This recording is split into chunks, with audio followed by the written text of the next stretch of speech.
Hello කොහොමද? අද මැයි මාසේ 5 වෙනිදා. ඉතින් මං උදෙන්ම නැගිටලා මගේ පැල ටික බල බල හිටියා. සාමාන්‍යයෙන් මම හැමදාම වගේ පැල දිහා බල බල ඉන්නවා උදේට. ඊට පස්සේ අපේ ගෙදරින් මේ බලු තඩියාව ඇවිද්දවන්න එක්කන් ගියා. ඔය පේන්නේ නැද්ද ඉතින් ඇවිදිනවා. මෙයාට ඇවිදින්න තිබ්බොත් ඉතින් ආයේ වෙන මොකුත් ඕනේ නෑ.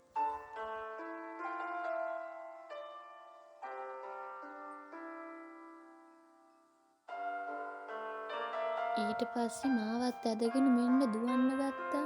අපේ බව්වව ඇවිද්දෝලා මම ආවා අපේ ආච්චිලාගේ ගෙදරට. මොකද අද අපේ ආච්චිලාගේ පන්සලට දාන. ඊට පස්සේ වැඩ ටික ඉවර කරලා පන්සලට යන්න රෙඩි වෙන්න මම වොෂ් එකක් දාගන්න ආවා.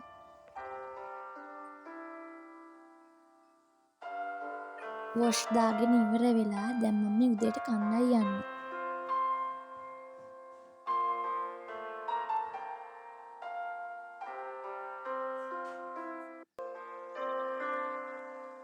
ඉතින් මං කන ගමන් එද්දී අපේ බව්වත් මං ළඟට වෙලා මං කන දිහා බලාගෙන හිටියා.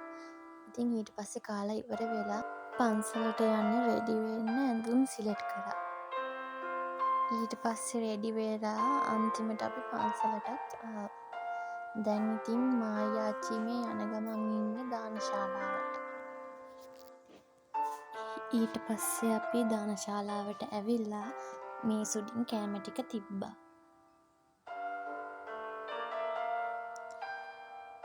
ඉතින් මේවා තමයි අද අපි පන්සලට ගෙනාවේ.